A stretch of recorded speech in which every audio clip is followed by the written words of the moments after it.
A gente estuda e dedica muitas horas a conhecimentos que são fora da gente. Mas conhecer a gente é algo que a gente quase não faz. Uhum. Até porque a gente vive mudando. Uhum. Né? Você muda de estágio de vida, de criança para adolescente, para jovem adulto, para um adulto mais maduro. Toda a vida se transforma. Como eu percebo a realidade, as minhas obrigações, o que eu faço, o que eu não faço. Então, a psicologia, para mim, ela foi um grande presente. Um grande presente. Salvou a minha vida, me transformou. Eu entrei em contato com pessoas que eram sobre amor, que eram sobre aceitação, que eram sobre saúde. Eu tive que pessoas que transformaram a minha vida, tanto colegas de sala, quanto professores, quanto psicólogos, terapeutas. E o meu primeiro início assim, na psicologia foi a terapia cognitivo-comportamental, que ela é muito oposta do que eu faço hoje, que ela leva o comportamento e os pensamentos, né? O cognitivo. Só que foi passando o tempo ali da graduação, eu conheci Jung, que é uma grande paixão minha, né? E Jung, ele começou com Freud, só que aí eles se separaram por divergências de visões de mundo e divergências teóricas. E Jung, ele é mais dos meus, né? Ele estudou tarô, ele viajou o mundo para conhecer diversas culturas diferentes e como isso converge na humanidade, mesmo que a gente não teve contato. E aí, só que a faculdade que eu fiz, ela não... As faculdades, de maneira geral, não tem muito teoria junguiana, sabe? E aí tinha a psicanálise freudiana, que também eu amei, e aí eu mergulhei na psicanálise. E a psicanálise, ela já trata do inconsciente, né? Mas acaba sendo bem oposto, né? Me corrija se eu estiver errado, mas até onde eu sei, o Freud, ele se baseia muito no ego, ou seja, no indivíduo e nas suas camadas. E pelo que você falou, o Jung, ele acaba sendo mais o fator externo impactando sobre o seu ser. Tá mais ou menos certo essa leitura? Então, Freud, a principal ferramenta de estudo dele é o inconsciente, não é nem o ego. O ego, ele surge de uma necessidade social, de interação com o outro, né? O ego é o nosso nome, é o que a gente sabe. Isso tudo foi dado a gente. Não foi a gente que descobriu quem a gente é. Nos informaram, ó, você é homem, você vai ser assim, usar essa roupa, você fala desse jeito, o seu nome é Lucas. E aí Freud foi percebendo que na minha visão, né, a gente não tava lá. Fica tranquilo que tudo aqui era a nossa visão. Então a gente tem licença poética pra falar tudo, gente. Não tem problema nenhum, entendeu? E aí Freud foi percebendo, né, nas entrelinhas, assim, que tem coisas aí. Coisas que, não, às vezes, a própria pessoa... Por exemplo, alguém que você... Esse é irmão dele, né? Sim. Provavelmente você percebe coisa dele que às vezes ele não sabe. Fala assim, ó, ele vai se lascar já. Né? Se ele continuar com isso daí. E aí, se a gente olha pra isso, a gente não vê. Freud começou a perceber que existia uma parte nossa que ela era um pouco cega. Igual esse ponto cego que tem no nosso olho. Um pequeno ponto que a gente não... Se a gente colocar o polegar, a gente não vê a cabecinha dele. Então, existe um ponto cego na gente, por exemplo, em relacionamento. Isso aparece muito, né? Quem tá de fora vê tudo, mas a pessoa que tá dentro do relacionamento, ela tem grande dificuldade de ver. Então, Freud foi percebendo que tinha... E a psicanálise, ela nasceu da medicina, né? Então, foi a partir dali, pensando na saúde, e Freud começou com as histéricas, com a histeria, né? E claro que esse conhecimento lá na época tinha uma visão que hoje a gente considera machista, né? A gente considera essa visão mais colonizada, mais branca. E é isso, né? E como que foi essa convergência no momento que você estava lá na clínica? Inclusive, você teve um trabalho na Fundação Casa, que eu imagino que deva ter sido um desafio à parte. Quero que você comente um pouco. Mas em dado momento você começou a ir para a astrologia. Foi. Como que foi essa virada de página? Então... A espiritualidade... Gente, eu era assim, ateu roxo. Eu não acreditava em nada. Eu achava que todo mundo era doido. Reikiano era doido, energia é doido. É tudo esquizofrênico, é tomar medicamento e fazer terapia que isso resolve, sabe? E aí eu paguei minha língua, com certeza. Paguei a minha língua. Né, gente? Tá óbvio que eu paguei a minha língua. Eu tinha até uma pessoa da minha sala que fazia isso. Eu julgava ele horrores. Eu já pedi muito perdão aqui dentro, não falei com ele.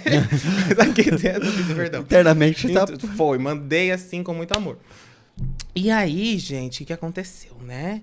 Eu tava muito feliz com a minha vida. Minha Nossa Senhora, como eu tava infeliz. Eu trabalhava aqui em uma empresa, como psicólogo organizacional, que eu odiei, eu vou deixar registrar que eu odeio. Tinha minha clínica aqui, e eu atendia os pacientes com a psicanálise, né? E eu tava infeliz, gente, pra cacete. Nossa, eu não queria viver mais. E aí, na época, eu morava com os meus pais, eu falei assim, ó, eu vou largar tudo. E eu vou entender aí o que que eu quero. E aí, quando eu larguei tudo, eu achei que eu queria prestar concurso. E aí eu peguei o dinheirinho que eu tinha, eu fechei a clínica, eu pedi demissão. E aí eu investi em curso para concurso público enquanto psicólogo, analista jurídico. E comprei a passagem pro concurso, o hotel, assim, tudo que eu tinha investi ali. Deu tudo errado. Veio o corona, cancelou tudo, perdi o dinheiro. Aí eu fiquei fudido, sem R$1, desempregado. Eu falei, eu não tinha dinheiro pra terapia, porque eu fiz esse risco, né? E aí eu tava lá, no momento comigo, né? Nas madrugadas da vida, pensando. Eu falei, cara, o que que eu posso... Terapia consigo mesmo não tem como, se eu acredito em inconsciente, né? Não faz sentido.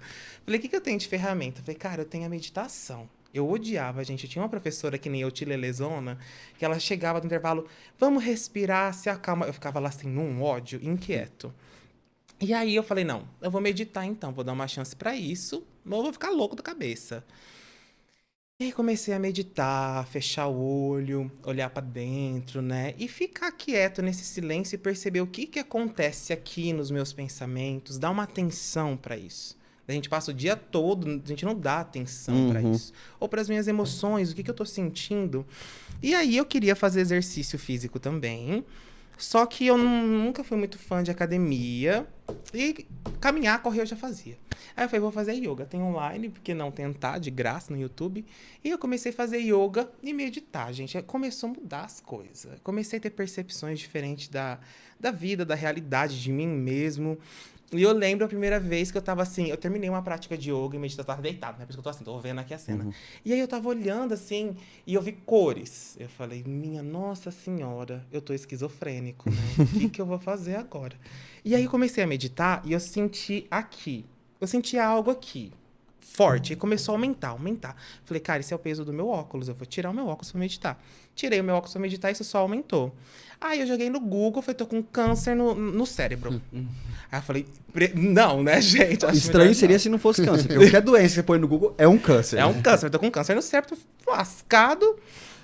Aí continuei fazendo isso. E aí a vida começou a trazer sincronicidades, né? Aí eu descobri que essas cores que eu tava vendo era chakra. Aí eu fiquei, gente, chakra? Isso não é coisa de desenho? Isso existe? Você tá louca que isso daí existe? Não existe, não. Isso existe, né? Assim, na minha visão, pelo menos.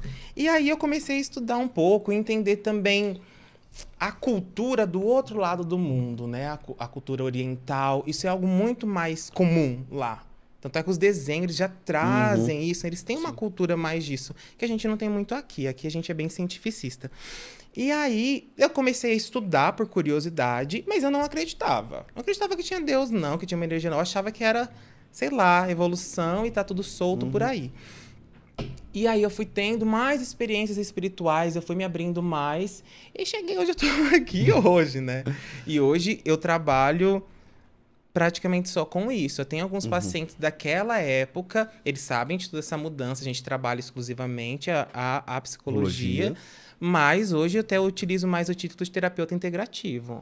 Mas o Brasil é um país, você sabe melhor que a gente, que tem um alto índice de problemas psicológicos. O Brasil sofre, o mundo sofre, mas o Brasil é ponto fora da curva, ele sofre de ansiedade, problema para dormir e tudo mais.